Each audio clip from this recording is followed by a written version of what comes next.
Hello everyone, welcome to academic solution. তো আশা করছি তোমরা সবাই ভালো আছো। তো আজকে কাছে আমরা আলোচনা করবো নবম শ্রেণী বিজ্ঞান অনুশীলন বইয়ের ষষ্ঠ অধ্যায় শরীর নামের অবিশ্বাস্য যন্ত্রের এটা অষ্টম সেশন নিয়ে। তো এই সেশনটি পড়লেই তোমাদের এই চ্যাপ্টারটি শেষ, তারপরে আমরা পরবর্তী অধ্যায়ে চলে যাব। তো দেখো এখানে ফার্স্ট কোশ্চেনটা কী আছে, জীবাণু সংক্রমণ রোধে অ্যান্টিবায়োটিক ব্যবহার করা হয়। তোমরা কি জানো অ্যান্টিবায়োটিকের কিছু নাম এবং এটা কীভাবে কাজ করে? অর্থাৎ কয়েকটি অ্যান্টিবায়োটিকের নাম তোমরা জানো কিনা এবং এটা কীভাবে কাজ করে, এই উত্তরগুলো আমাদের দিতে হবে। তো চলো আমরা দেখে নিই এই উত্তরগুলো আমরা কীভাবে দিতে পারি। তারপর দেখো আরও কিছু কোশ্চেন আছে।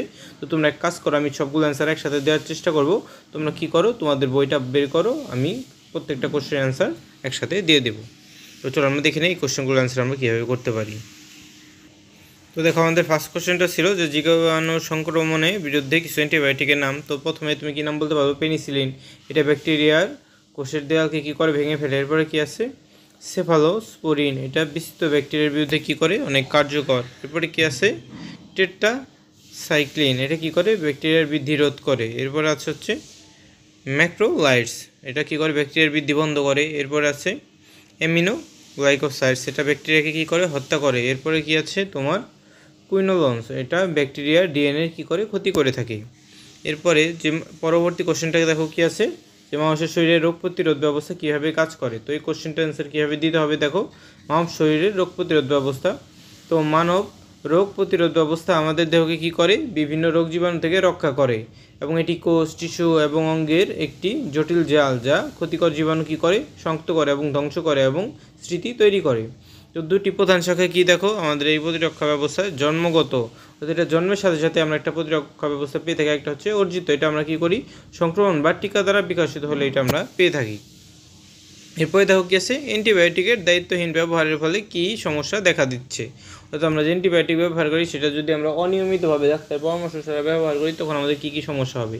তো দেখো এই অ্যান্টিবায়োটিকের দায়িত্বহীন ব্যবহারের ফলে যে সকল সমস্যা তৈরি হয়, তোমার ব্যাকটেরিয়া, যে প্রতিরোধী ব্যাকটেরিয়া বৃদ্ধি পায়। অর্থাৎ তোমার যে কী করবে, তোমার শরীরে অনেক উপকারী ব্যাকটেরিয়া আছে, তো এই উপকারী ব্যাকটেরিয়াকে কী করে, অ্যান্টিবায়োটিক অনেক সময় মেরে ফেলে। তো দেখো অ্যান্টিবায়োটিক ব্যবহারের ফলে অনেক ব্যাকটেরিয়া কী করে, প্রতিরোধী হয়ে ওঠে এবং এর ফলে সংক্রমণ চিকিৎসা করা কী হয়ে পড়েছে, অনেক কঠিন হয়ে পড়েছে। এরপরে দেখো কী আছে, যে সুপারবগের উত্থান, অর্থাৎ প্রতিরোধী ব্যাকটেরিয়ার সংক্রমণ সুপারবগ নামে পরিচিত, তা কী করে, চিকিৎসার জন্য অত্যন্ত কঠিন ও মারাত্মক হতে পারে। এর পরবর্তীতে আছে হচ্ছে তোমার পার্শ্ব প্রতিক্রিয়া, অর্থাৎ এইটার পার্শ্ব প্রতিক্রিয়া কি অ্যান্টিবায়োটিকের, অ্যান্টিবায়োটিক ডায়রিয়া, বমি বমি ভাব, পেটে ব্যথা, অ্যালার্জি প্রক্রিয়া ইত্যাদির মতো পার্শ্ব প্রতিক্রিয়া কী করে থাকে, সৃষ্টি করে থাকে। তো অন্যান্য সংক্রমণে কী কী ঝুঁকি আছে দেখো, যে অ্যান্টিবায়োটিক শুধু কোনো ক্ষতিকর ব্যাকটেরিয়াই নয়, উপকারী ব্যাকটেরিয়াকেও মেরে ফেলে। এর ফলে কী হয়, ফাঙ্গাস সংক্রমণ ঝুঁকি অনেকটা বেড়ে যায়। এরপর দেখো কী আছে, যে অপ্রয়োজনীয় ব্যয়, অর্থাৎ অ্যান্টিবায়োটিকের অতিরিক্ত ব্যবহারে স্বাস্থ্যসেবা ব্যবস্থার উপর কী করে, অপ্রয়োজনীয় আর্থিক চাপের সৃষ্টি হয়। তো চলো আমরা দেখে নিই আমাদের বইয়ে পরবর্তী কোশ্চেনটা কী আছে। তো দেখো আমরা কী করলাম, আমরা এই যে এই কোশ্চেনটা প্রতিরক্ষা ব্যবস্থা কীভাবে কাজ করে এবং অ্যান্টিবায়োটিকের দায়িত্বহীন ব্যবহারের ফলে কী হচ্ছে, এই দুইটা কোশ্চেন অ্যান্সার দেখলাম। এখন আমরা যে এই কোশ্চেনটা অ্যান্সার দেখবো, তোমাদের তো কখনো না কখনো কী হয়েছে, জ্বর এসেছে, তখন তোমাদের কীভাবে যত্ন নেওয়া হয়েছে বলো তো, জ্বর কেন আসে তা কি বলতে পারবে, শ্রেণীকক্ষে আলোচনা করবো। তো এই কোশ্চেনটার অ্যান্সার কীভাবে দিতে হবে চলো একটু আমরা দেখে আসি। তো দেখো এই কোশ্চেনটি উত্তর জানার আগে তোমাদের বলে নিই, তোমরা যারা নতুন আছো এবং এখন যারা এই চ্যানেলটিকে সাবস্ক্রাইব করনি, অতি দ্রুত তোমরা সাবস্ক্রাইব করে নাও, কারণ এই তোমরা বিজ্ঞান, ইংলিশ, ডিজিটাল প্রযুক্তি সব কিছু সমাধান খুব সহজেই পেয়ে যাবে। তো দেখো এখানে যে জ্বর কখনো কখনো এসে, তো জ্বরের সময় কীভাবে যত্ন নেওয়া হয় বলো তো।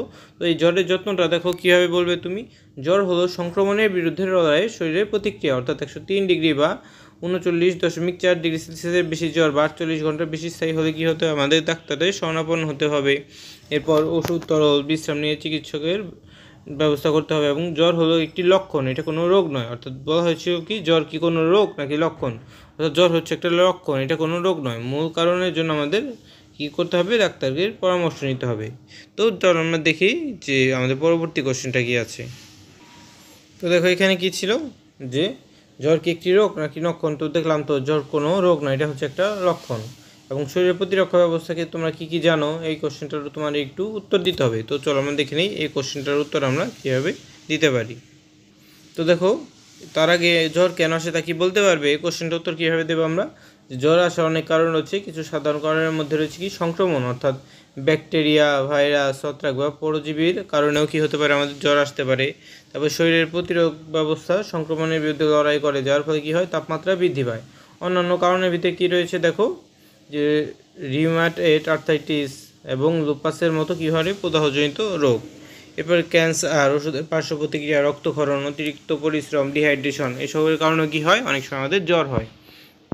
তো জ্বর কী রোগ নাকি লক্ষণ, তো আমরা তো জানলামই জ্বর হচ্ছে কোনো রোগ না, এটা একটা লক্ষণ, অর্থাৎ সংক্রমণের বিরুদ্ধে লড়াই শরীরের কি একটা প্রতিক্রিয়া।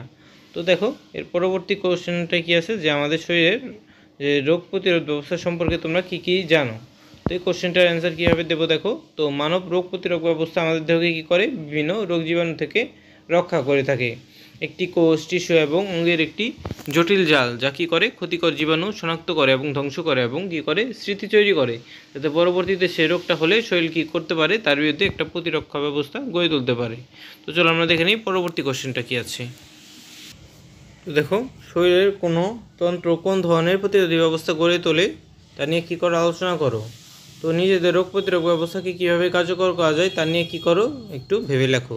তো চলো আমরা দেখে নিই এই কোশ্চেনটার অ্যান্সার আমরা কীভাবে করতে পারি। তো দেখো এই রোগ প্রতিরোধ ব্যবস্থা শক্তিশালী করে রাখার জন্য 5টি টিপস নিচে দেওয়া হচ্ছে। প্রথম টিপসটা কি দেখো, আমাদের স্বাস্থ্যকর খাদ্য গ্রহণ করতে হবে, অর্থাৎ আমাদের ফল, শাকসবজি, শস্য, বাদাম, বীজ জাতীয় খাদ্য আমাদের খেতে হবে।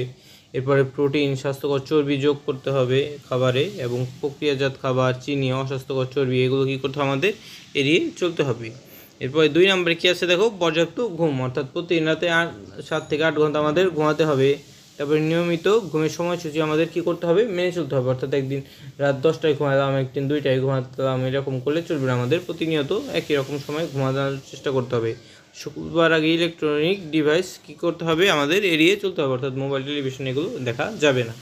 এরপরে দেখো 3 নম্বরে কী বলা হয়েছে, আমাদের নিয়মিত ব্যায়াম করতে হবে, অর্থাৎ সপ্তাহে 150 মিনিট মাঝারি তীব্রতার ব্যায়াম করতে হবে। এবারে বাচ্চাদের জন্য প্রতিদিন 60 মিনিট ব্যায়াম করতে হবে। আপনার পছন্দ অনুযায়ী কী করতে হবে, ব্যায়াম বেছে নিতে হবে। এরপর 4 দেখো কী আছে, মানসিক চাপ কমানো, অর্থাৎ যোগ, ধ্যান, শ্বাস প্রশ্বাসের ব্যায়াম অনুশীলন করতে হবে। তারপর প্রিয়জনের সাথে সময় কাটাতে হবে এবং প্রকৃতিতে সময় কাটাতে হবে। এরপরে কী আছে, যে প্রয়োজনে যে পেশাদার সাহায্য নিতে হবে। এরপরে 5 দেখো কী আছে, আমাদের কী করতে বলা হয়েছে, ধূমপান ত্যাগ করতে বলা হয়েছে। অর্থাৎ ধূমপান রোগ প্রতিরোধ ব্যবস্থাকে কী করে, আমাদের দুর্বল করে তোলে, অর্থাৎ আমাদের শরীরে যে একটা নর্মাল প্রতিরোধ ব্যবস্থা আছে সেটাকে দুর্বল করে তোলে। এই জন্য আমাদের ধূমপানটা পরিত্যাগ করতে হবে। এরপর ধূমপান ত্যাগ করার জন্য অনেকে সহায়তা আমাদের কী করতে হবে, গ্রহণ করতে হবে। তো আশা করছি তোমরা এই কোশ্চেনগুলোর অ্যান্সার কীভাবে করতে হবে বুঝতে পেরেছো। তো দেখো এইভাবেই তুমি এই কোশ্চেনগুলোর অ্যান্সার কী করবে, নিচে লিখে ফেলবে। এরপরে দেখো কী বলা হয়েছে, সবশেষে কী করতে হবে, শিক্ষকের নির্দেশে দলে ভাগ হয়ে অ্যান্টিবায়োটিক সহ বিভিন্ন ওষুধের যে দায়িত্বশীল ব্যবহারের ওপর নীতিমালা তৈরি করবে এবং তা কী করবে, প্রচার করবে। তোমরা পোস্টার, ব্যানার, লিফলেট বানাতে পারো, এবং তবে আগে তোমাদের কী করতে হবে, যে প্রস্তাবিত নীতিমালা শ্রেণীকক্ষে সবার সাথে আলোচনা করতে হবে এবং নিচে লিখে রাখতে হবে। তো এখানে তোমরা আলোচনা করতে পারো যে কীভাবে তোমরা অ্যান্টিবায়োটিক সহ বিভিন্ন ওষুধের ব্যবহার করবে, অর্থাৎ তুমি বলতে পারো 1 নম্বরে ডাক্তারের পরামর্শ নিতে হবে। তারপরে কোনো কিছু বুঝতে সমস্যা হলে আমাদের সেটার ব্যাপারে অনুসন্ধান করতে হবে। তারপর আমরা অপ্রয়োজনে আমরা অ্যান্টিবায়োটিক ব্যবহার করব না, এইগুলো বিভিন্ন নীতিমালা আমরা এখানে লিখতে পারি।